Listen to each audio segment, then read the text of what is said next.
কি বানাইছি আমি এটা, এত মজা হয়েছে।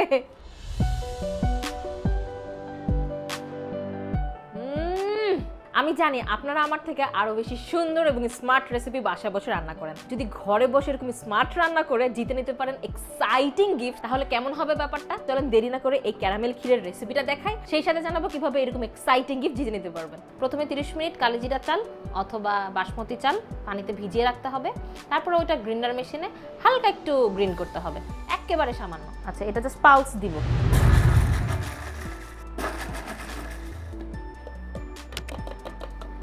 এই যে এরকম হালকা গুঁড়া। চাইলে চুলাতে রান্না করতে পারতাম, কিন্তু গ্যাসের যা অবস্থা, তাই প্যানাসোনিকের কুকারটাই হচ্ছে ভরসা। তারপরে 1 লিটার দুধকে জাল দিয়ে একটু ঘন করতে হবে, আর ঘন করার পরে কালারটা দেখেন একদম অফ হোয়াইট হয়ে গেছে। এখন হচ্ছে চিনি দিব, তবে চিনি কিন্তু আমি অনেক কম খাই, এক একজন এক এক রকম ভাবে খায়।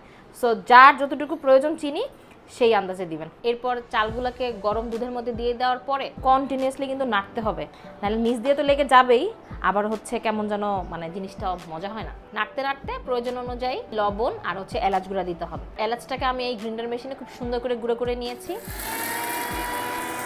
প্যানাসোনিকের এই গ্রাইন্ডার মেশিনটা কিন্তু বাজারের 8-10টা গ্রাইন্ডার মেশিনের মতন না, এইটার মধ্যে মশলা দিলে একেবারে গুঁড়া গুঁড়া করে চুরমার করে দেবে, মানে যেটা অন্য কোনো গ্রাইন্ডারের জীবনেও এত বেশি গুঁড়া করতে পারবে না। আর মজার ব্যাপার হলো গ্রাইন্ডার মেশিনে সেফটি লকিং সিস্টেম আছে, মানে আপনি যদি এটা ঠিকমতো অ্যাডজাস্ট না করেন তাহলে মেশিন জীবনও চালু হবে না। সো দুর্ঘটনা ঘটার সম্ভাবনাও নাই। সো আমি এটা হচ্ছে অনেক দিন ধরে ইউজ করতেছি, আপনারা কিন্তু চাইলে নিঃসন্দেহে এটা ইউজ করতে পারেন।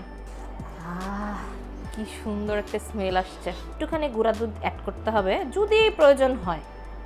এখন অলমোস্ট 30 থেকে 40 মিনিট এটা নাড়তে হবে। ও, আর এই সুযোগে আমি বলে দেই আপনারা কিভাবে গ্রাইন্ডার মেশিনটা জিতে নিতে পারবেন। আমি জানি আপনারা এর থেকেও অনেক স্মার্ট এবং সুন্দর সুন্দর রেসিপি বাসায় রান্না করেন। সেই রকম একটা রেসিপি আপনারা ফেসবুক রিল হিসাবে একটা ভিডিও করবেন এবং সেটা আপনার পেজ অথবা আপনার আইডিতে আপলোড করবেন, আর আপলোডের ক্যাপশনে ইউজ করবেন #SmartCookingWithPanasonic। আর সেই ভিডিওতে আপনার যে কোনো 3 জন ফ্রেন্ডকে ট্যাগ করতে হবে। আর একটা ছোট কাজ আছে, প্যানাসোনিক কুকিং বাংলাদেশ এই পেজে একটা লাইক দিতে হবে, আর আপনার ভিডিওর লিঙ্কটা ওই পেজের মেসেজে ইনবক্স করতে হবে। আর যতজন পার্টিসিপেট করবে তাদের মধ্যে বেশ কয়েকজনকে প্যানাসোনিক বাংলাদেশ এই গ্রাইন্ডার মেশিনটা উপহার দিবে, যার রান্না সবথেকে বেশি স্মার্ট এবং সুন্দর হবে। পার্টিসিপেট করতে হলে যে আপনার বাসায় প্যানাসোনিকের গ্রাইন্ডার মেশিন অথবা কুকার থাকতে হবে এমন কোনো ব্যাপার না, আপনি আপনার মতন করে রান্না করে রিল ভিডিও বানিয়ে সেটা আপলোড করবেন। খুব ইজি না ব্যাপারটা? সো দেরি না করে স্মার্ট রাঁধো আর হয়ে যায় স্টার।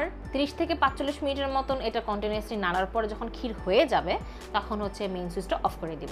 এরপরে গোলাপ জল আর কেরার জল অল্প অল্প কয়েক ফোঁটা দিয়ে নাড়াচাড়া করতে হবে। ক্ষীর একটা বাটিতে ঢেলে ঠান্ডা করতে হবে। ঠান্ডা করার পরে এটার উপরে লেয়ারের জন্য বানাতে হবে ক্যারামেল। ক্যারামেলের জন্য লাগবে হচ্ছে চিনি আর পানি, আর সাথে কয়েক ফোঁটা লেবুর রস।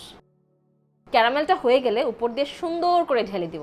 উপরে ডেকোরেশনের জন্য আপনাদের পছন্দ অনুযায়ী যে কোনো জিনিস আপনারা দিতে পারেন। আমি দিয়েছি স্ট্রবেরি, বাদাম আর কিশমিশ।